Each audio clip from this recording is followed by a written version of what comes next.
It's time for us to talk about TYT, specifically Cenk Uygur, because while I was busy with the holidays, I noticed briefly that Cenk went to a Turning Point USA event that Donald Trump spoke at, I believe, like the next day. And he talked with Charlie Kirk at this event on stage. And was immediately followed up, I believe, by Glenn Beck, a man who took time from his speech to tell the crowd to beware of, fake conservatives in a jab at Cenk Uygur. So things are not going well. But we're going to take a look at Cenk Uygur's speech here. And you're going to tell me kind of what you think about it, because I'm kind of curious how you guys respond to this. And then we're going to look at something else afterwards. But buckle in, folks. This is going to be a long one. So without further ado, here we go.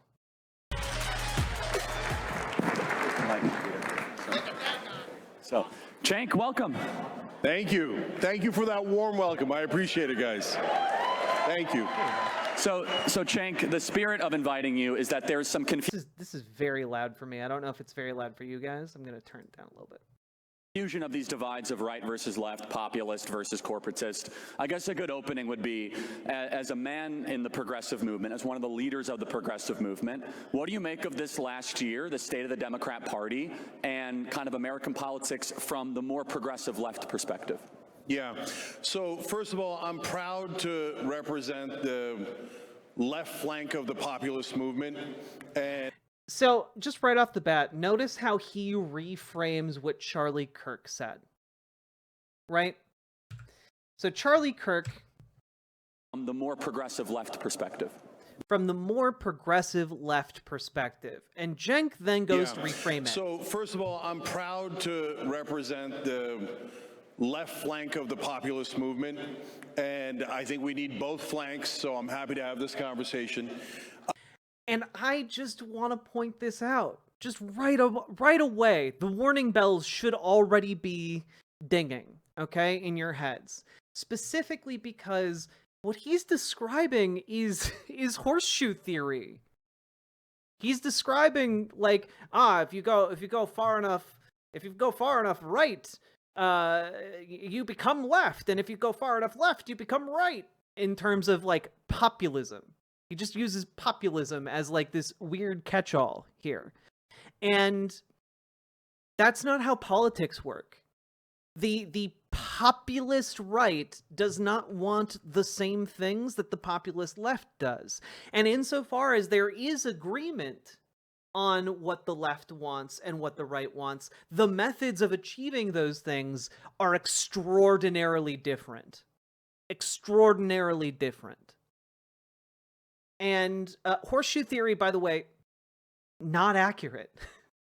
As I just described, you cannot go far right populist and wind up in a leftist position. That's just not how that works. Any kind of, when we talk about the populist right, what we're talking about is fascism. It is a faux populism. It is using populist rhetoric to signal populism without any intention of actually implementing any populist reform. And insofar any reforms do get passed that may fall into that category, it is always with the additional purpose of shoring up political power for the base and for the person in power, right? So, like, for example, you might be able to pick out one or two reforms in Nazi Germany, right? That would be maybe considered populist, maybe. But you'll note that those populist reforms specifically carve out exceptions for undesirables in society. You know, Jews in particular. So, like, this is not real populism. It's not. It's always been fake. And he's just falling for the faux populism. He's chasing after it like an oasis in the desert that is merely turning into mirage, or the painted wall of the Roadrunner versus Wile E. Coyote. He's falling for it. In terms of what has gone wrong in the Democratic Party, it's the same thing that went wrong in the Republican Party, but... Listen to George Galloway. George Galloway is a fascist. You know, like, that's exactly what I mean. I do have to give you guys credit for a revolution well done. They didn't do a revolution. They elected their previous presidential candidate. That's not a revolution. And what I mean by that is not a revolution against the Democratic Party or the left or the country, but a revolution against the establishment. You cannot claim that a person who was president in the past is not establishment. He's the head of one of the major political parties in America. Actually, horseshoe theory is when I throw a horseshoe at people who say, both the right and left sides of populism should form an alliance. True, Gamergy. Thank you for the $5 dono. And yeah, like, this is the red-brown alliance. This is exactly what Cenk is trying to play into here, under the assumption that, like, oh, we'll just moderate on some of our social issues, like trans rights, and then we'll just win this population of conservatives who want populist reform. Except that's not going to work, because they all voted for Donald Trump, one of the least populist candidates of all time. You know, like, he gave out like $2 trillion in tax cuts to the wealthiest people in the country. He's not pro-populist. He had no populist policies his last time around. So I knew you guys were for real in fighting against the establishment when I started going on right-wing shows and I would say something negative about Mitch McConnell. And when I did that in the past, what I would get back is, oh, no, Mitch McConnell's great. Pelosi's terrible, but Mitch McConnell's great. Let's do that here. What do you guys think of Mitch McConnell? He's like a child being distracted by jangling keys. He thinks that this is evidence that his argument is good, when in fact the only thing it's evidence of from the conservative perspective is that they hate Mitch McConnell because he is somewhat in opposition to Donald Trump. That's it. He is somewhat against their great leader. That's it. It's not because they hate the establishment. They love the establishment if it's one of their guys. All right. Yes, I love that. So look, for my left-wing friends that are watching out there, they just booed Mitch McConnell. That's a great thing. Okay. It means nothing. It means nothing. It is a hollow, empty gesture. Like, it doesn't translate into their votes. It doesn't translate into their politicians. It doesn't translate into any of that. But, like, it is a hollow gesture. And frankly, as far as I'm concerned with this kind of appearance by Cenk on this particular platform here, this is the equivalent of Charlie Kirk, like, rolling out a defeated prisoner of war. Like, and Cenk just doesn't know it. He's too dumb to know it. He's too dumb to know that he is a trophy to these people, that they have well and truly won. The guy who is calling them fascists literally like 4 weeks ago is now coming over here and being like, yeah, you guys are right. You guys are really right on a lot of things. You know, I've seen the light. This is a trophy for them. This is not Cenk Uygur building a bridge or a coalition. He's the prize that symbolizes their victory. Okay, and let's do one more. What do you guys think about Dick Cheney? Yeah, he's being paraded through town square in like stocks as they like laugh at him and like listen to him curse out his would-be allies, and they laugh and cheer along with his curses because that's what they want him for.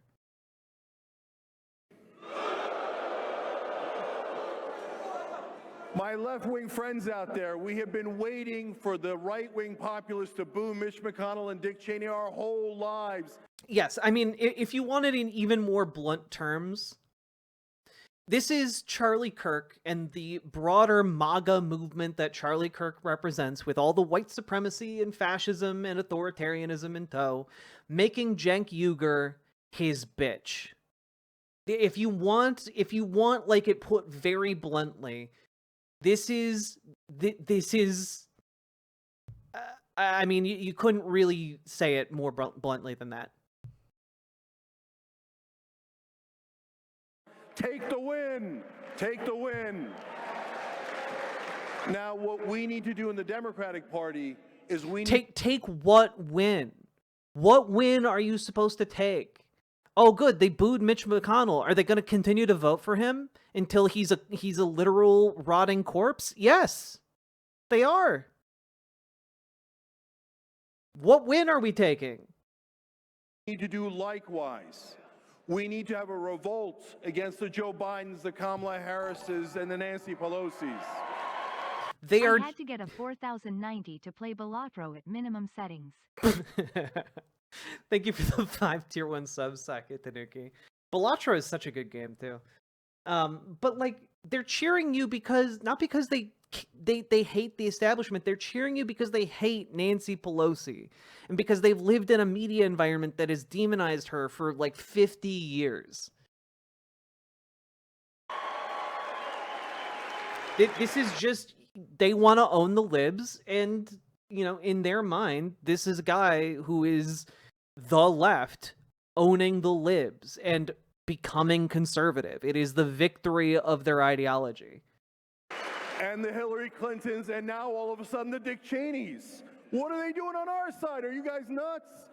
Right? I have to interject. When all of a sudden Kamala Harris is doing the Liz Cheney thing, I said, does she want to lose? I mean... What's amazing is I said the same thing. Look, Dick Cheney polls at 13%. What lunatic thought it was a good idea to wrap yourself around Dick Cheney? I mean, when we started the Young Turks 22 years ago, longest run... One good point. It is lunacy to embrace Dick Cheney. Show in internet history, first ever YouTube partner with original YouTubers, are one of the driving forces. Please like and subscribe. Was get Dick Cheney out of office, right? And now for Kamala Harris to come full circle and say, oh, I've got 90 corporate CEOs backing me, and I've got all these executives on my side, and I've got Dick Cheney and Liz Cheney on my side. It was so counterproductive. It's not what the left wing stands for. It's not what the Democratic Party should be about. So the problem is the establishment. They are controlled by the donor class. If you're gonna argue that someone is controlled by the donor class and that's a problem, going to a base that just elected Donald Trump, one of the most corrupt businessmen and former presidents in U.S. history, someone whose son-in-law was gifted $2 billion from the Saudi royal family for seemingly no reason that could be accounted for by their own accountants, and who, you know, like, gave $2 trillion tax cuts to the wealthiest people in the country, and who is currently putting billionaires into his cabinet, who is putting all of his friends and allies into various political positions, and who was bailed out and bankrolled by the wealthiest man on the planet. I'm sorry, this is not the alliance you think it is. This is merely a capitulation to the powerful, and it's a pretty sad one from a guy who's made his entire career about opposing power. and mainstream media is their marketing arm. They do not do news, they do propaganda. Didn't Cenk take a bunch of investor money? He took money from Bob Iger. I think he took like $12 million or something like that for TYT. But yeah.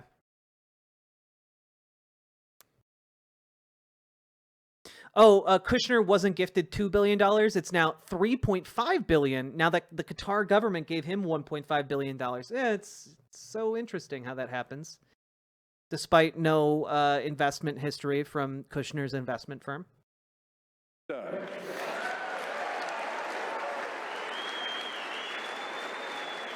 And one more thing. What I want you guys to recognize... Why is Cenk doing this? An excellent question. I oscillate between he wants investor money, and he's just genuinely deluded and stupid. And I don't know which one it is. It could be some combination of both. But I oscillate between the two. And frankly,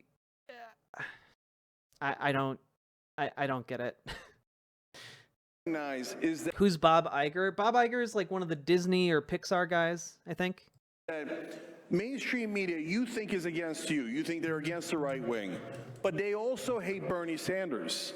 And they also hate me. And they also hate the populists on the left. What mainstream media really... Oh, yeah, Bob Iger is the CEO of Disney. Yeah. Loves is the establishment and the elites. They're against all of us combined.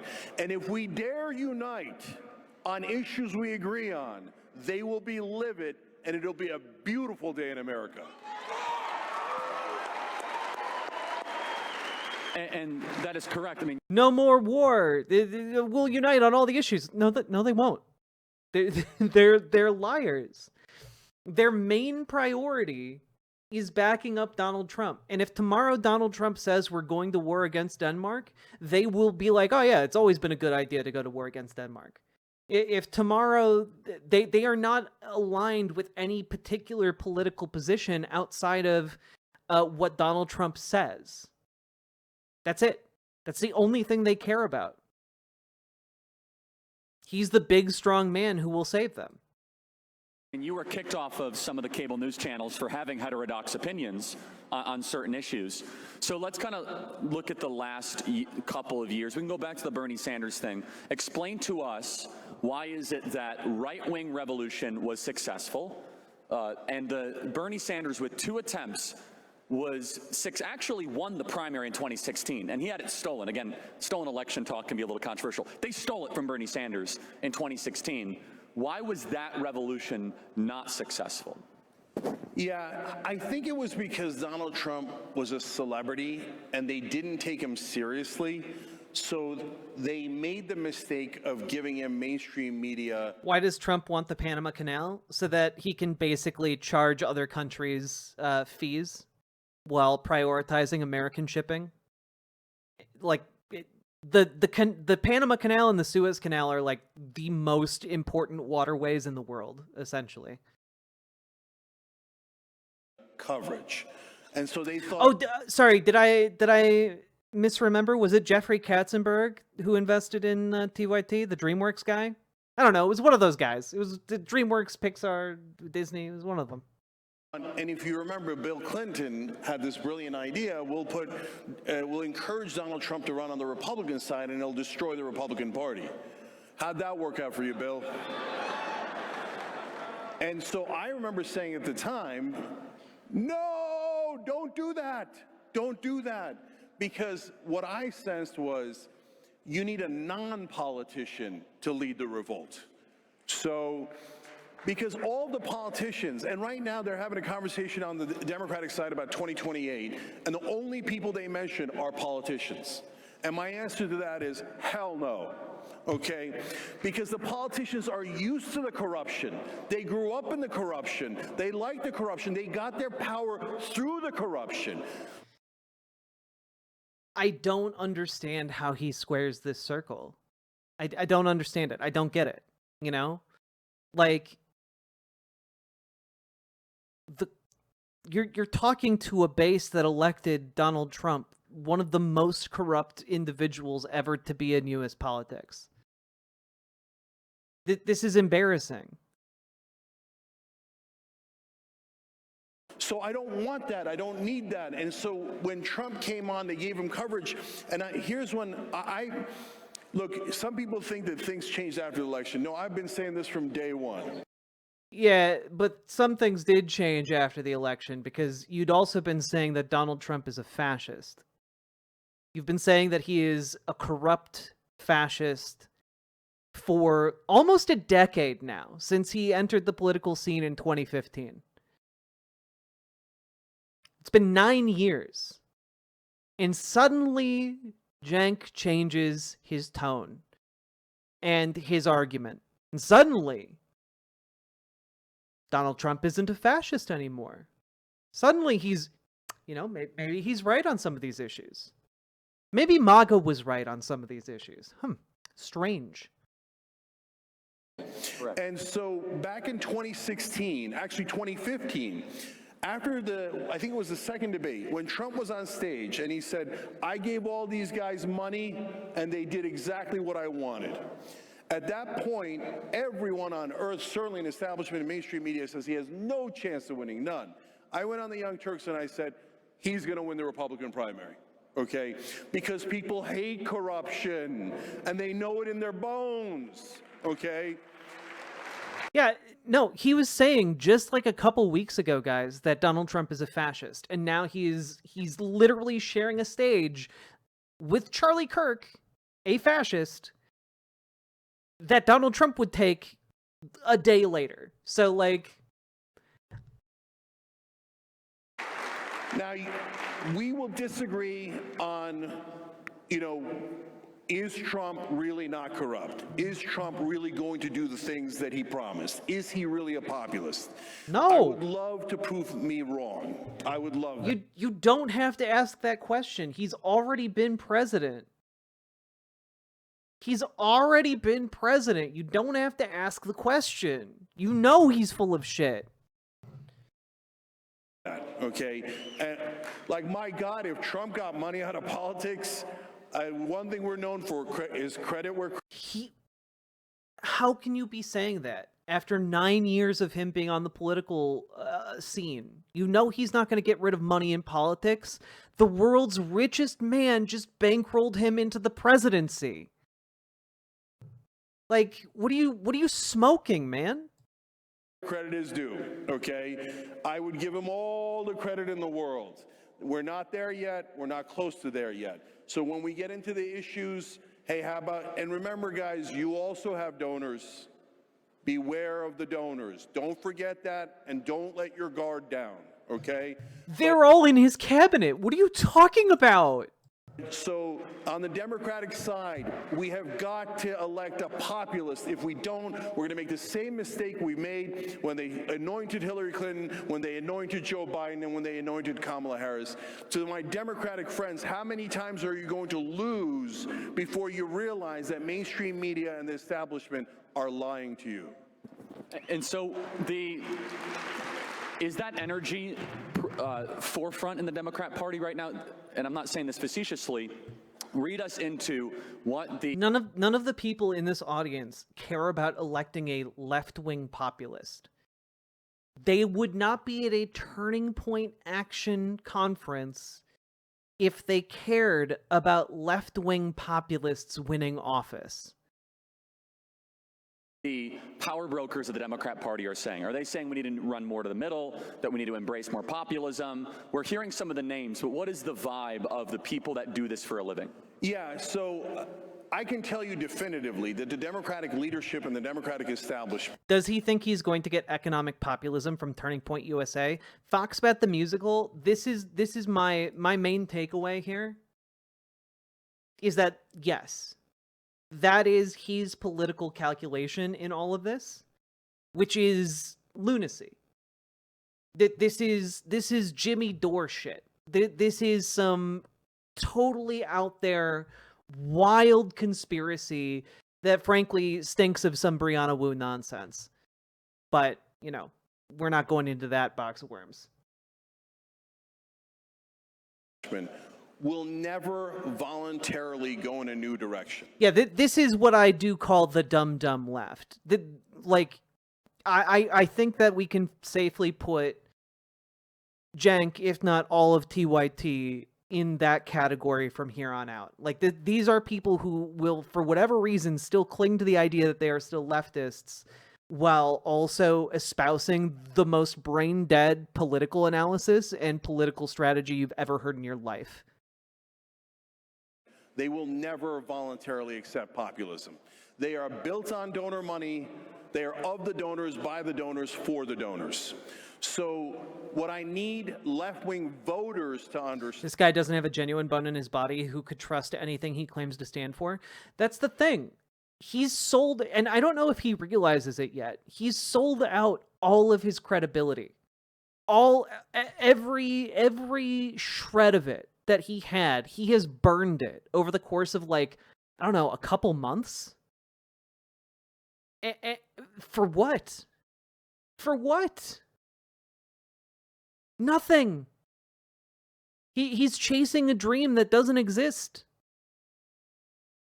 And like, honestly, this is such a miscalculation that it will take down possibly the entire TYT network. Like, I don't know how, I don't have any access to their numbers or behind the scenes or whatever, but like, I don't know. I occasionally tuned into some of their broadcasts and watch some of their videos, and like, I'm not going to be doing that anymore. This is a betrayal of everything they claimed to stand for decades, frankly. That they're never going to give you what you want. No, but that's, oh my God, B. Parker, that's the thing, right? That's the thing.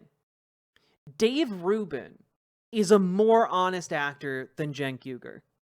Because Dave Rubin, at the very least, probably has decent political instincts somewhere.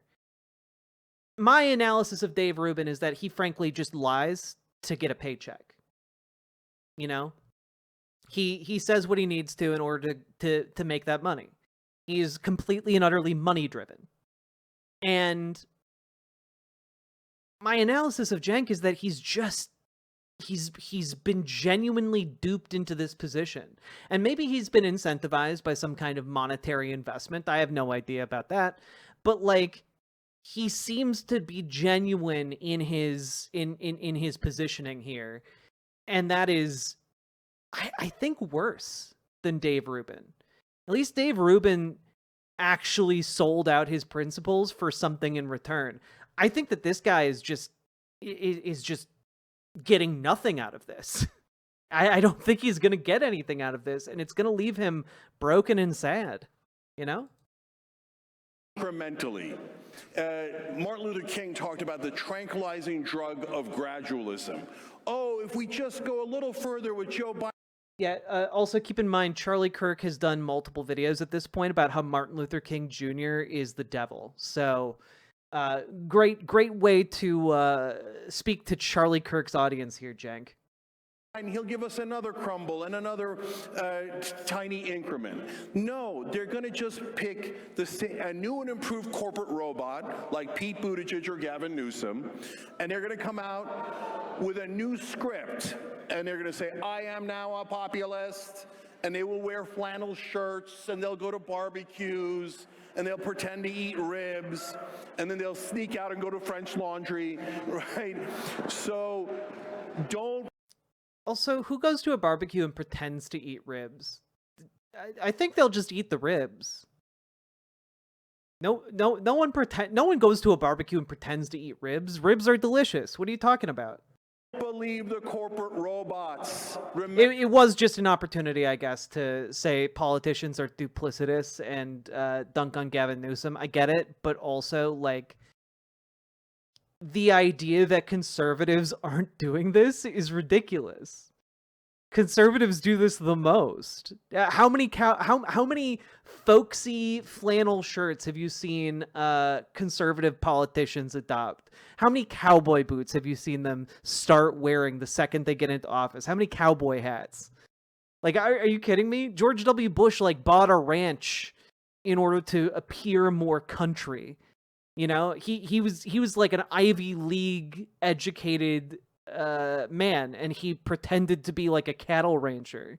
Tucker Carlson, after he got ousted from Fox News, built himself a set that looks like the inside of a cabin. Matt Walsh is like some shock jock radio DJ who's slowly adopted the persona of some like backwoods lumberjack. Like, these people are not genuine.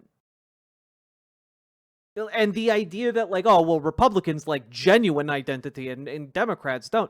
No. What are you doing? Remember how many times they lied to you. We need to do a populist revolt and pick a populist left-winger so we could have a real contest in this country. The establishment Democrats are never going to win. We need to go populist. Is this an actual picture of Vivek from Silicon Valley Vivek? Yeah, this is exactly what I mean. This is exactly what I mean.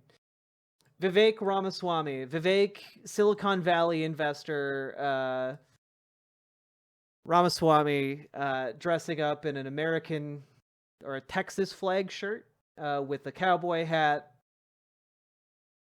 Probably about to drop some hot bars like Vivek rhymes with cake. And the way to do that is not by negotiating with them, it's by defeating them in a primary. Is the Democrat grassroots, are they invigorated towards that end? Because it seemed as if they weren't obviously thrilled about Biden or Kamala Harris, but you could say whatever you want about Bernie Sanders. But why is he going to a right-wing event and then preaching to the left wing that very much isn't there? Because he believes that a significant portion of conservatives are actually just populists who believe in Donald Trump because they believe him to be populist. And so by talking to them as the reasonable populist who represents the left flank, he can win them over. That's his entire thought process here. He thinks that a sizable portion of the conservative base is populist and will move over for more reasonable populist candidates on the left, which they won't. Now, of course, I do think there are a lot of voters out there who are not activated who will turn out for populist policy, who will turn out for populist candidates on the left. But the key to that is not capitulating to the right in order to embrace economic populism, because the right doesn't want economic populism. They don't want that. Massive worldview disagreements. He had a legitimate grassroots movement behind him of small dollar donors, of people that were working, of activists. Maybe I'm wrong, but it seems like that has disappeared a little bit in recent years, or at least has gone to sleep. Am I correct in that? And what would it take to awaken that sleeping giant? So there's a couple of different branches within the Democratic Party and the left, but the two most important ones are the populist progressive left, that's Bernie Sanders. Everyone's saying Vivek rhymes with cake, but it would be better to say it rhymes with fake. Ooh, burn.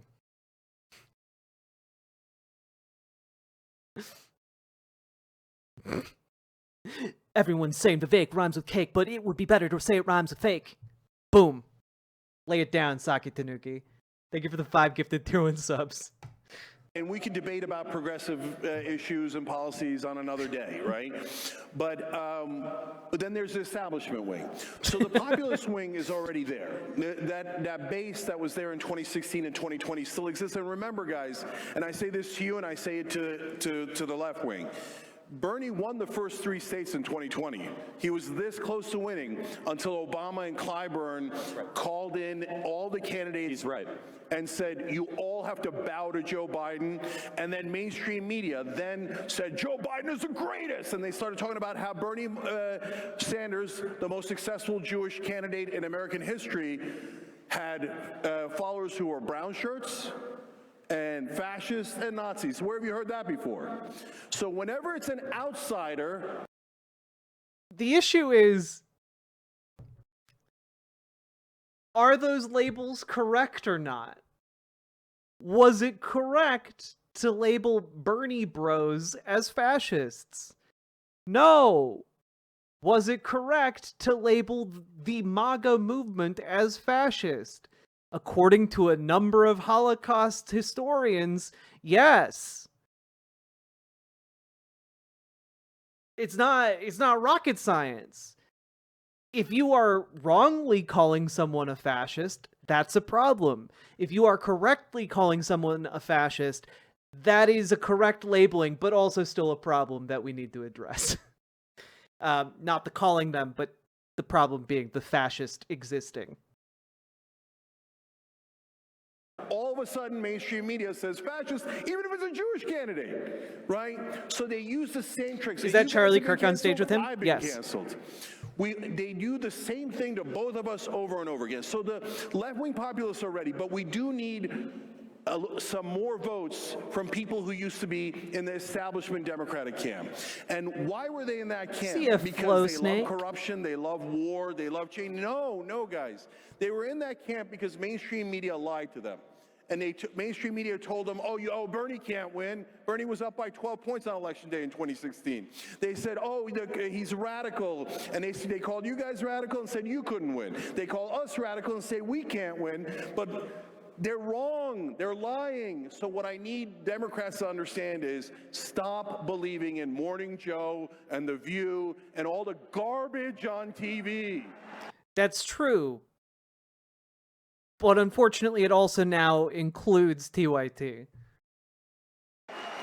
So that's a really good point about the media ecosystem. You guys are, without a doubt, the most popular, progressive, over-the-top, non-mainstream media sanctioned community. Is that fair to say? Yeah, 27 million subscribers, 30 billion views. I think it's fair to say. No, I'm not saying that sarcastically. I don't know of anyone that comes close.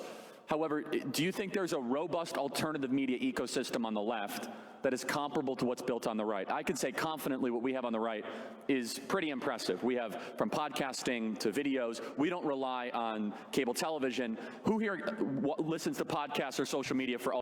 Yeah, no conservative is watching OAN or Right Side Broadcasting Network. Oh, wait. Your news, raise your hand. I mean, every single hand goes up.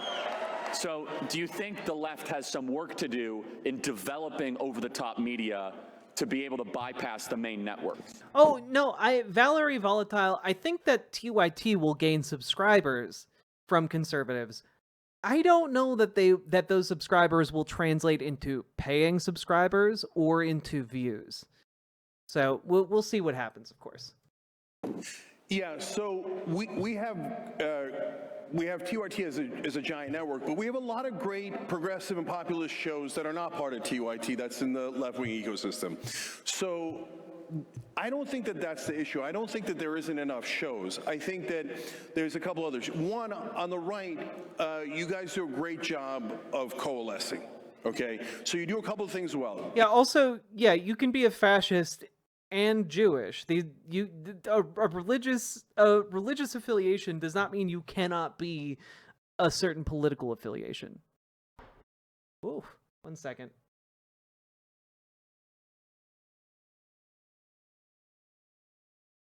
BRB.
Sorry about that.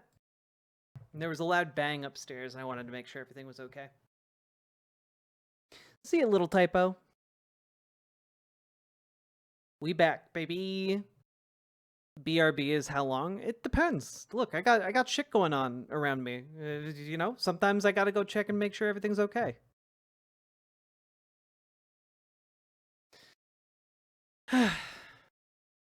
Let's dive back into it. You work together well, and you're more welcoming, if I'm being honest. We're glad Cenk's here, right, everybody? And a lot of people... Aw, man, look at how happy they are he's here. You know, so that they can have him as a trophy. On the left know this as well. If you agree with MAGA 5%, the answer you get is welcome, right? Come join us, right? They lost 30,000 subscribers over the last 2 weeks. We'll see if that keeps up. It'll be interesting to see how it unfolds. 30,000 subscribers isn't a ton compared to where they were at, but it is like a decrease of like, what, 1%? Well, we'll see. On the left, if you disagree 5%, they go, get out of here, you're a right-winger, you're a fascist, right? I mean, I don't think that going to a Turning Point USA event and agreeing with Charlie Kirk to the cheers of the crowd is disagreeing with the left by 5%. I don't think that that's what this is. But if you push enough people out and you guys welcome enough people in, eventually you win the popular vote. That's what I warned them about, and that's what happened, right? So, look, I propose simple rules. The 3 rules of the internet. Rule number 1, when we disagree, we fight. There's nothing wrong with that, right? Now, rule number 2 is afterwards we must have a beer together, okay? And rule number 3 is, for God's sake, when we agree, let's unite. So, on what and in what way? Because they're all saying they're anti-war, but they're also all cheering on invading Greenland or Panama. Like, what are you doing, man? Yeah, time to have a nice cold beer with Joseph Goebbels over here. Oh man, the Grand Wizard of the Ku Klux Klan? The beer time. It's Miller time, baby. for the left, What are we you have doing, too much bro? division. We almost never unify. I don't mean with the right, I mean internally. The left loves to attack one another. I love you guys on the left. I love you. But every once in a while, when we get a yes, when we agree, can we please unite? And the second thing we need is for the old, I'm being honest, and on average, not everyone, of course, but for the older Democratic voters, please turn off your television sets. They're lying to you. They're tricking you. They're trying to get you to vote for corruption. They're trying to get you to vote for policies you don't even want. God, when we finish this, I'm gonna have to go like get some kind of alcoholic beverage for what's gonna follow. So if we can do those two things, then we'll be in great shape. So I'm not sure how you'll feel about this, but there is a consensus, not a consensus, there is a belief with some people like Seth Moulton and others that some of the embrace of what we would call wokeism or whatever was a reason why Democrats had a less than desirable election outcome. Do you subscribe? When you need your fascism homegrown, it's Stephen Miller time. Oh, that was really good. I'm kicking myself for not thinking of that one. Thank you so much for the 5 gifted tier 1 subs. Subscribe to that belief. How do you interpret that when some people say we need to kind of shed away some of the more new elements of the cultural implications of politics outside of economics, like the Seth Moulton belief that where he says the trans stuff hurt us? Yeah, so look, guys, on that stuff, I've been having these debates internally with the left wing. And I explained yesterday, actually, on the Young Turks.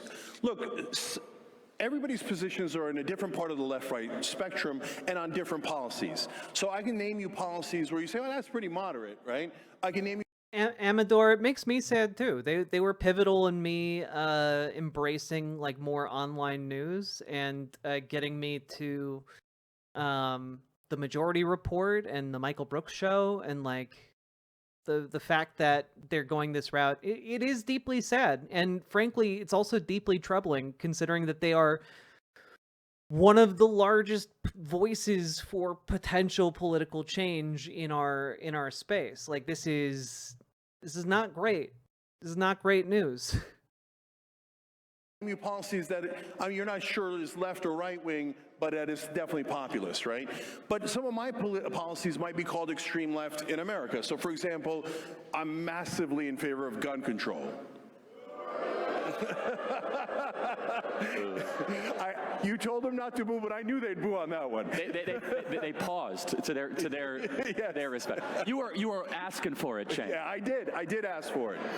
So my point to my left-wing allies is, am I going to emphasize and insist and demand on my gun control policies when we're in the middle of a national election? No, because I know those are not winning issues at this point. I've got more work to do to... Except that you're no longer in a national election situation, so why are you already capitulating on that? Right?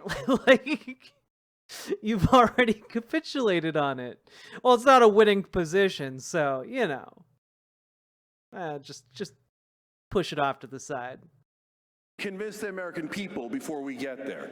So if I'm... Also, just as an FYI, I find it interesting here that he's talking about gun control.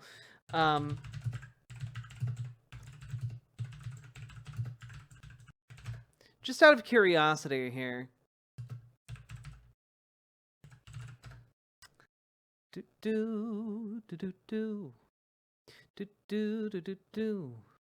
Do, do, do, do, do, do, do, do, do, do. Let's see. What could I don't know, like what might the populist position on guns be? Just out of curiosity.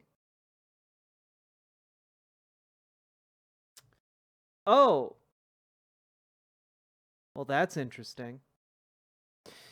Here's from Gallup. In general, do you feel the laws covering the sale of firearms should be made more strict, less strict, or kept as they are now?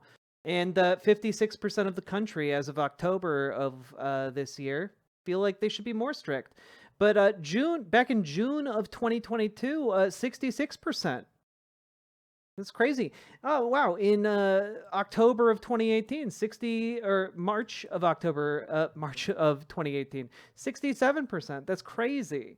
And now these numbers kind of vary between 43% and almost 70%. But generally speaking, support for more strict common sense gun control is a popular issue supported by most of the country. Now, let's take a look here.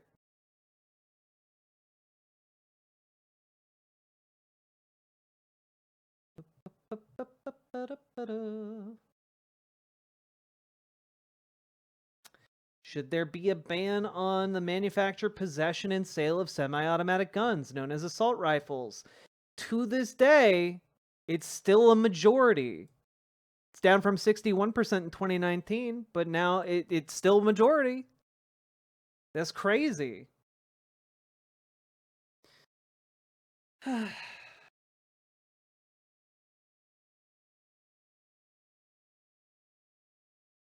All I'm saying here is that a lot of the data we have show that most people in America support common sense gun control. They support certain very basic protections and restrictions. But he's already ceding that ground. So it's not even that trans issues aren't supported by 50% of the population. He wouldn't support them even if they were. Because he doesn't seem to want to fight for gun control. even when it's supported by more than 50%. He's already acknowledged that's a losing issue. Like, I don't know how you make this argument and fail so spectacularly. Trans issues or any other, or crime issues, etc. If you really believe in the most far left positions, as I do on gun control, for example, that's okay.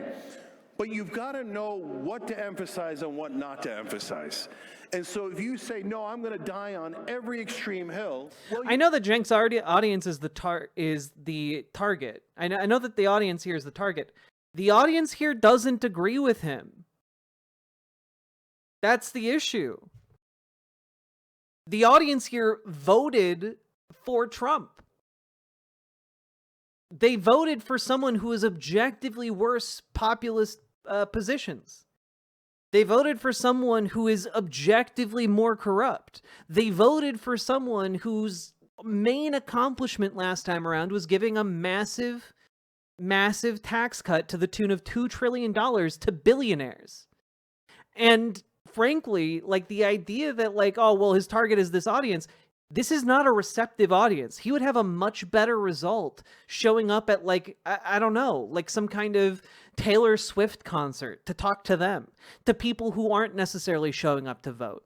Talking to those people is going to be way more likely to pull people over to the left, which is why I'm very skeptical of his positioning as still being on the left at all, frankly.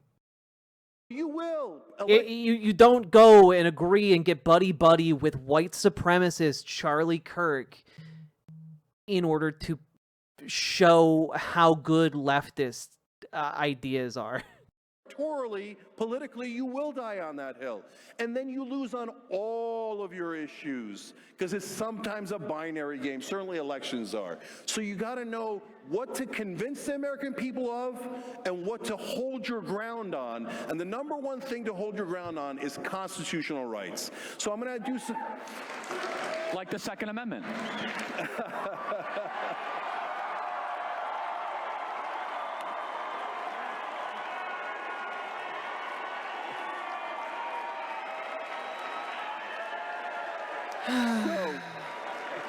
No, I know.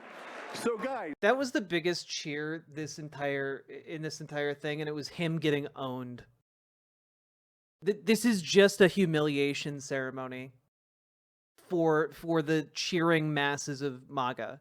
Like, that's it. Look at that. We totally disagree on that issue, but we just... You were asking for that one, I'm sorry. No problem. No, but look, but that was an important moment. Because many Trump followers are going to become disillusioned with him. No, they're not. This is the second time he's been president. We totally disagree on that issue, but we just shook hands anyway. And you know what we'll do afterwards? We'll have a beer. So... You know what it is when you disagree on something and then you fight about it and then you have a beer afterwards? That's called America. So let me see if I can get agreement, and I don't know which way this is going to go, okay? So when we talk about trans issues in terms of sports, I know we have massive disagreements, okay? And on one of those issues, professional... Oh, Rohawks, shoot it to me over on Blue Sky, because I can't see it in Twitch chat. Sports, I agree with you guys. On high school sports, I don't. We'll go get into a bloody battle on that, okay? But I want to ask you guys something. Do you believe that trans Americans should have the same constitutional rights as all Americans to employment, health care, and housing? Constitutional rights.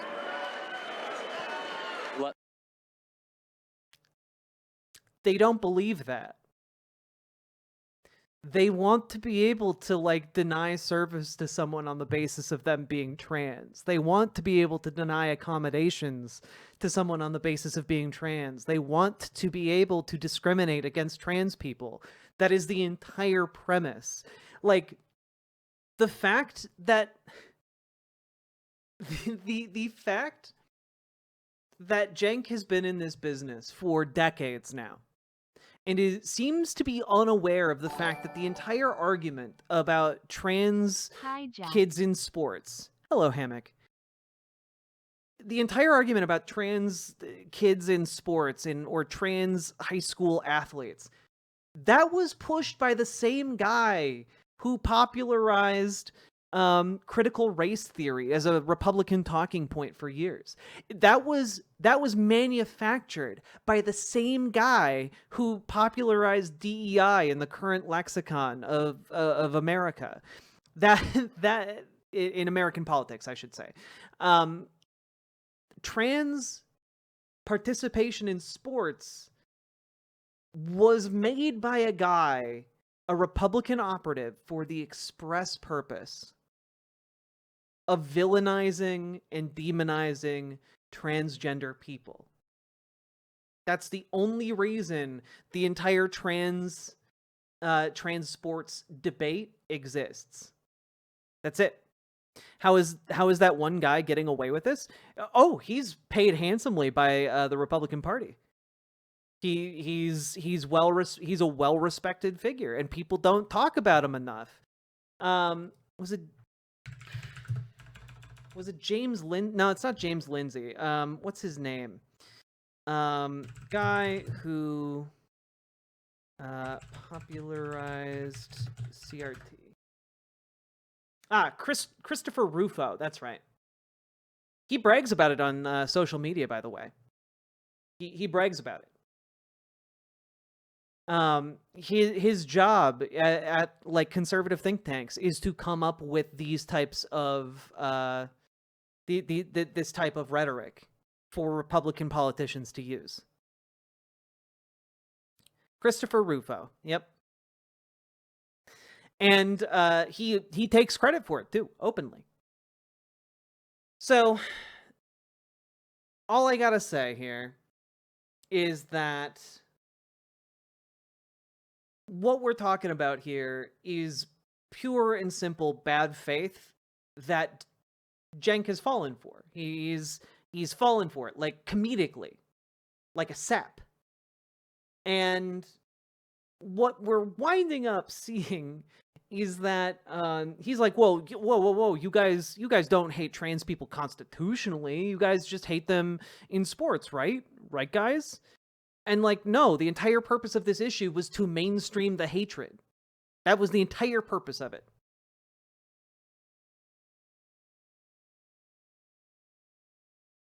Do you want me to translate?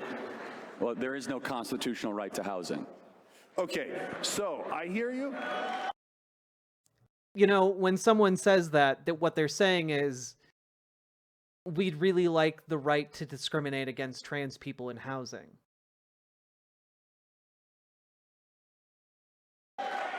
What I got out of that, guys. I'm just trying to be the Yeah, a lot of you can hear people laughing in the audience. interpreter. Yeah. No, there was a lot of applause and there was some consternation, right? I'll take it. It's a start. It's a start. So, guys, when we can even disagree about what's constitutional, Second Amendment. Nah, Alan Smith, I've seen enough of his appearances on shows off stream to form the very clear opinion of Cenk that he's just this stupid. Housing, etc. But just let's. And hey, maybe he's also getting money. I don't know, but I do think that a lot of this is just his own stubbornness and stupidity. Treat everyone as Americans, and I say that to the right, and I say it to the left. For sure. So we're going to go a little overtime because I know the boss here. And there's two things I want to ask about free speech, and then I want to try to say, can we get one or two action items that this community can get behind in this new Congress and this presidency that are populist that maybe we can push for and advocate for? Now, I want to try to maybe see if we could brainstorm that together. Number one, first on free speech. Do you think that the left, and you are an exception... Let me put it this way. I think that there is a material incentive for him to embrace objectively stupid positions, insofar as him cuddling up to power makes it a lot easier for him to attract investors and money. I think that both things can be true. That one, he genuinely believes what he's trying to sell right now. And number two, that it may be easier for him to attract money. And these two things might not connect in in his brain in that way, but both things can be true. There can be a systemic incentive for him to do this, and also he can genuinely believe it, or at least delude himself into genuinely believing it. And in more than that, we really can't say much without like access to his internal thought process, which none of us have. Is ready to embrace a robust, spirited culture of freedom of speech. Thanks, Hammock. Where disagreement is welcome, where you're able to have these kind of dialogues and forums. And I think it's a tragedy, it seems to be, that more the right is willing to do it. Prove me wrong if that really is the case. Yeah, I'm trying to remind the left of who we are, because the left is supposed to be for freedom of speech. Because, wait, I think we should stop making this about money because that humanizes this whole evil pivot to the right. Well, that's the horrible thing about evil. It is human. They sorry, that we need to acknowledge the systemic motivations behind things, while also acknowledging that people can just be dipshits. Speech. The left needs freedom. If you're gay or you're trans or you're Muslim or you're someone that was otherized at some point in your life, you need freedom more than anyone else does. You need equality more than anyone else does. You need justice more than anyone else does. So if you want those things... Holy shit, guys. Sorry, no one's pointed this part out. Cenk is literally giving his speech next to the My Pillow ad that is running a $14.88 sale. I thought that they pulled this ad like weeks ago. For those of you who don't know, $14.88 is a reference to the 14 what is it? Is it Heil Hitler? Is that what this is? Is it the 14 words of white supremacy, and then 88 is the Heil Hitler? Yes, there we go. Yeah, the 14 words, like securing a future for the white race or something, securing a future for the children of the white race. I'm mangling it, but also I don't care enough to repeat them correctly. And the 88 is HH Heil Hitler. So, in case you're wondering why people are like, huh, that's weird. It is very weird to specifically have $14.88 as a sale price, specifically because if you'll notice here, all of the regular prices are like $49.98 or $69.98 or $79.98 or $29.99. Typically, that's a $29.99 is a typical price point, you know, because it makes it seem like like a whole dollar less, when in reality it's 1 cent less. It's an old sales tactic, but there's really no sales tactic around 88 cents. That is a deliberate choice.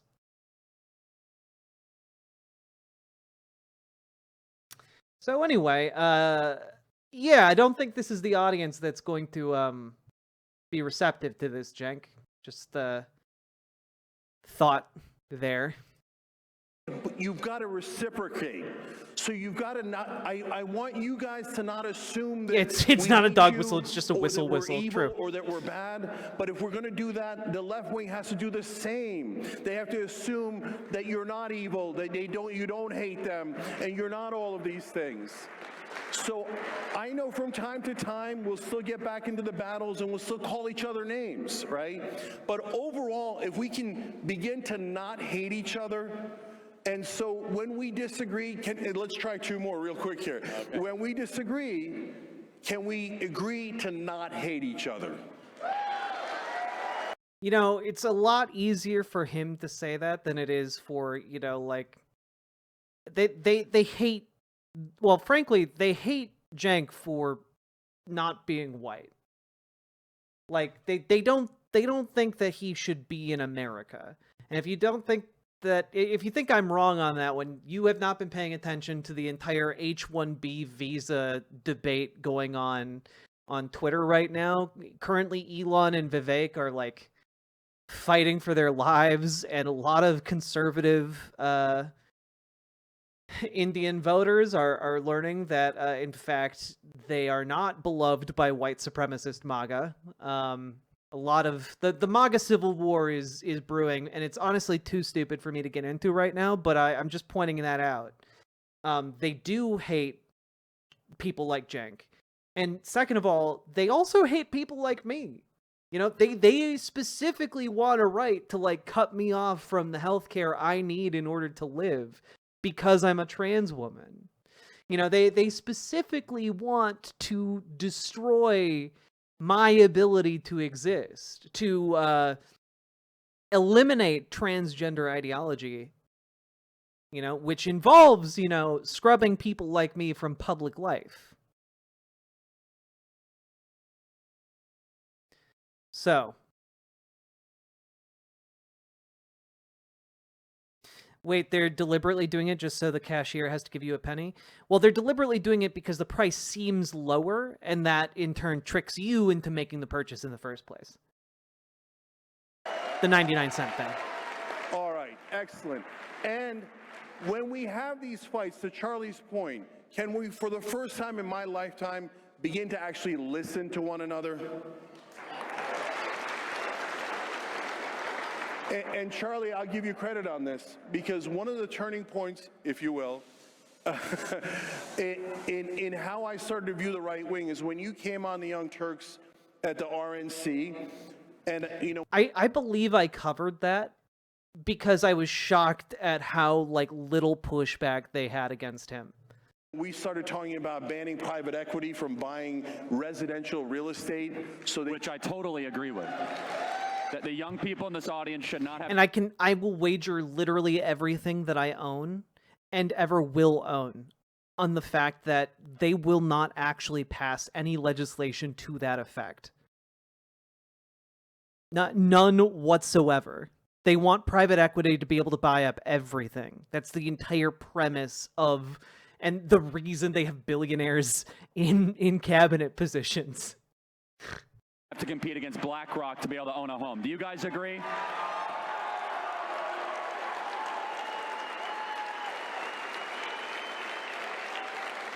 So we've got a populist plank on TYT.com that's one of the 6 pillars, right? And all my life I go on Republican shows, I go on right-wing shows. When I say something against the bankers, they're like, no, the bankers are great, the bankers are great. Oh, I was so frustrated. And now all of a sudden we got the right-wing populists saying, let's ban the bankers from buying our homes so they don't drive up the prices. Yes, yes. Yeah, you know, this guy definitely against the bankers. That's why he's pointing billionaire investment bankers into his government. What an absolute moron. This article came out, by the way, at the beginning of December. It's not like this was a long time ago. This was like 2 weeks before Cenk went and did this.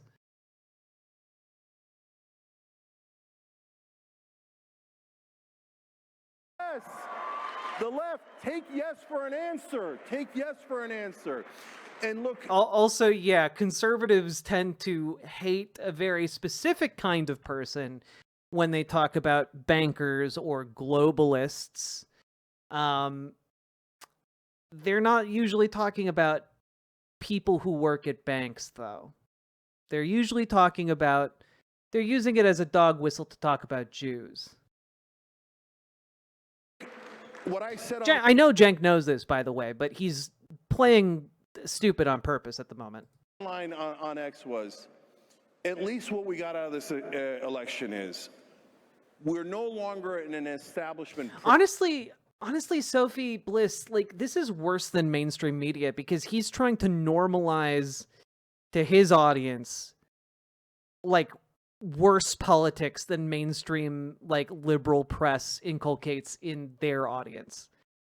Like the mainstream outlets don't have Charlie Kirk on. They don't buddy up to Charlie Kirk, a white supremacist. Prison. Now we're in the populist woods, right? And if you say, yeah, but we're going to fight in the populist woods, yes, but at least we're all human out here. We defeated the corporate robots, and we've got more fights with the corporate robots to come. But out here in the woods, when I see you guys, I don't hate you anymore, right? I see my fellow Americans.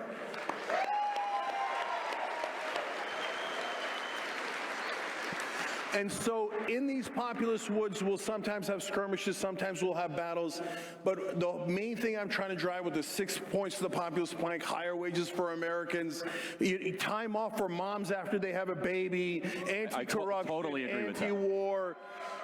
Like, I'm sorry, like, this is Charlie Kirk here, okay? This is Charlie Kirk, all right? DEI story hits so hard because we've all been in the back of a plane when the turbulence hits, or when you're flying through a storm and you're like, I'm so glad I saw the guy with the right stuff and the square jaw get into the cockpit before we took off, and I feel better now thinking about that. No, I mean, like, you want to go thought crime? Like, I'm sorry, if I see a black pilot, I'm going to be like, boy, I hope he's qualified. Well, that's the you wouldn't have done that. You wouldn't have. You wouldn't have done that before. That's not an immediate. No, you wouldn't have done that before. That's not who I am. That's not what I believe. It is the reality the left has created, and that's why. That's not who I am, but it is who you are. You just admitted that you see a black person and you immediately think that they're not qualified to do the job they're doing. That's what white supremacists do.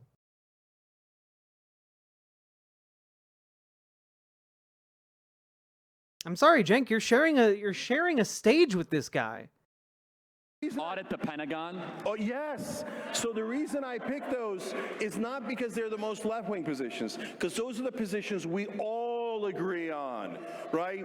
And God help the establishment if we actually work together to do those things. And finally, to the heart of your question, Charlie, you know, I proposed on X, cut the Pentagon. Yes. Make sure the generals cannot work for the military-industrial complex afterwards.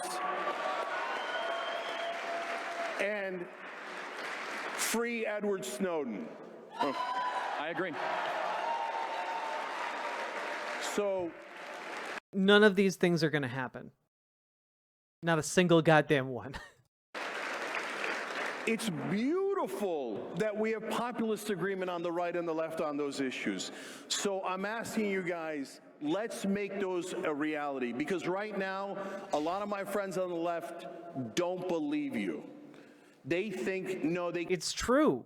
We don't. You know, because we have object permanence. And remember what happened, 2 minutes ago. Can't possibly be telling the truth, right? No way they're going to cut the Pentagon. No way they're going to have a conflict of interest rule for the generals. No way they're going to do any of this, right? Prove them wrong. Prove them that you are actual populists, that you do mean it, and that we can work together to get those things done. The thing that infuriates me about this is that I've seen him talk after this interview and argue that, like, well, if I'm wrong, I'll take the L. And it's like, if you're wrong, like, we're not going to be in a position when you finally admit that you were wrong. We're not going to be in a position to, like, I don't know, rebuild things with you. Like, if you're wrong, like, your entire political career is on the line. Like, if you're wrong, you're going to be destroyed by, like, the virtue of how wrong you are. And if you're wrong, we're all going to be in a much worse position where, like, you eating crow isn't going to make us feel better because we're going to have a much bigger thing to deal with that you are actively empowering, this fascist movement.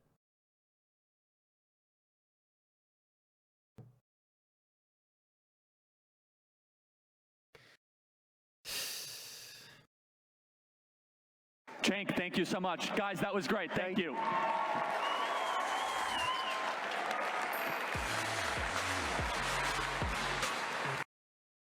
It really is. It really is disgusting. It really is disgusting.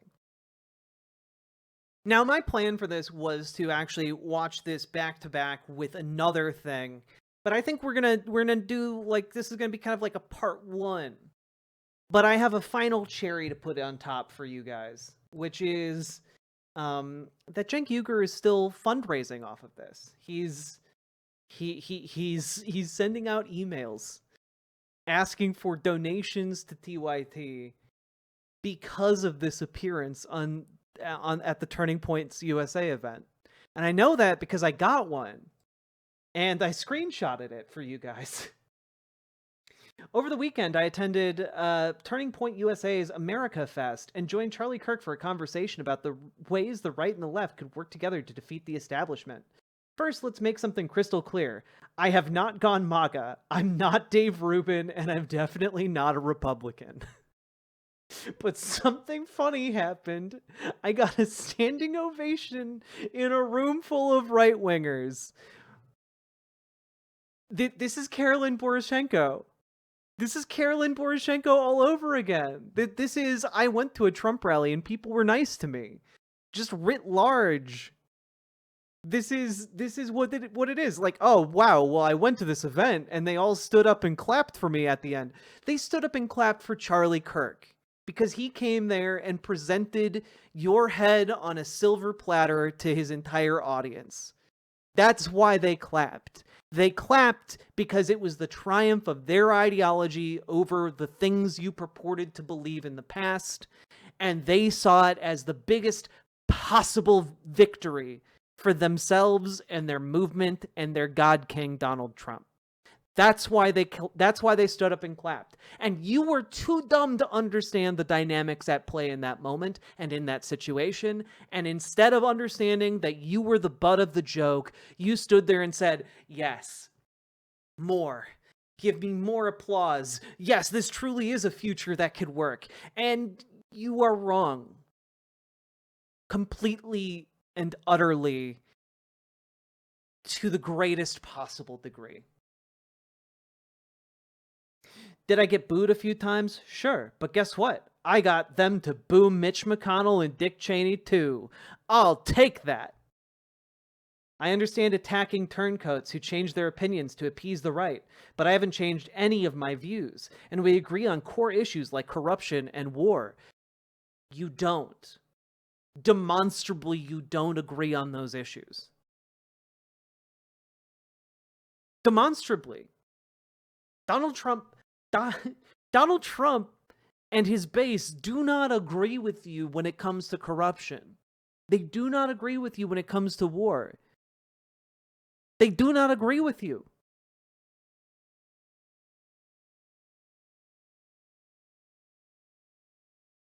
The level of delusion or misunderstanding or just complete abandonment of principle here is staggering. The fall from grace of TYT and of Cenk Uygur in particular needs to be studied because it is... I don't know. I think we need to save this lesson for posterity, for future generations, because frankly, this is absolute failure.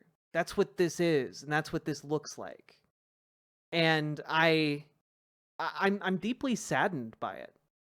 And I'm deeply angered by it because they could have been a very powerful tool to bring leftists together, to bring the left movement under one large umbrella and to move forward with force and conviction. And instead, we have a complete abandonment of principle.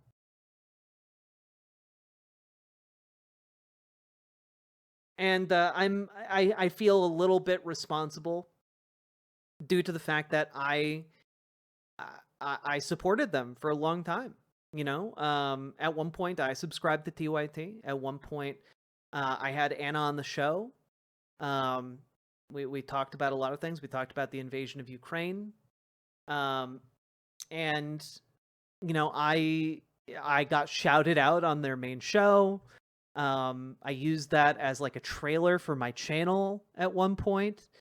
Yeah, and it's deeply sad. I was really excited, and I really looked up to what they were doing and what they were putting together. I viewed it as something that was aspirational, and now I feel on a personal level like a fool. Yeah, the mods on the TYT channel like my show and will still raid in from time to time. We'll see if that keeps up, but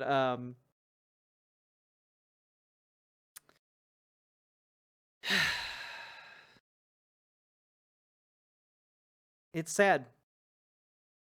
Stan Kyle Kalinske now. I've had my disagreements with how Kyle operates for a while, but like at the bottom of it, I agree with him on most things. And I you know, same with a lot of other people on the left, you know?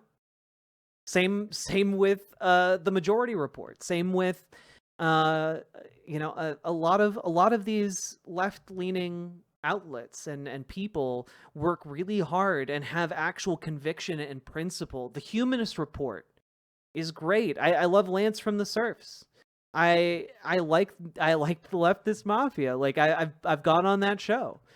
But like at the end of the day, like I just want this to be kind of a cautionary tale, you know? I want this to be a cautionary tale of what power can do to people, what money can do to people, and what having no check on yourself can do to people. You know?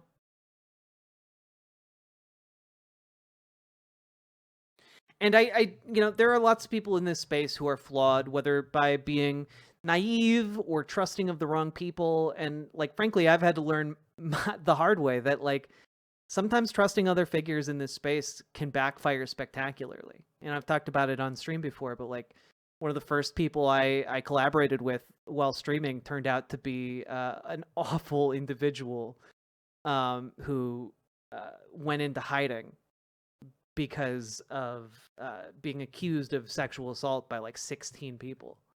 You know, like when you open yourself up to trusting other people with your platform, you can get burned in this business, and that's really, really hard. You know, and so I understand that like certain people in this space can have failings and can have stances I disagree with or can do things that I disagree with, but at the end of the day, we still stand together for largely the same things, right? But that's not what TYT is anymore, you know? It's just not.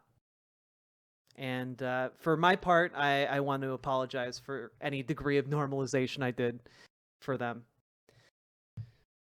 Yeah, Virgil, Texas would be another example. Not the person I was talking about. I've never been big enough to be noticed by the Chapo boys. Bread into toast. I really appreciate it. You one of the real ones over there. I appreciate you. Now with that is our end of part 1. Part 2, I'm going to be diving into a certain debate encounter that happened like yesterday. And if you haven't seen it, buckle in, because it gets to be a lot.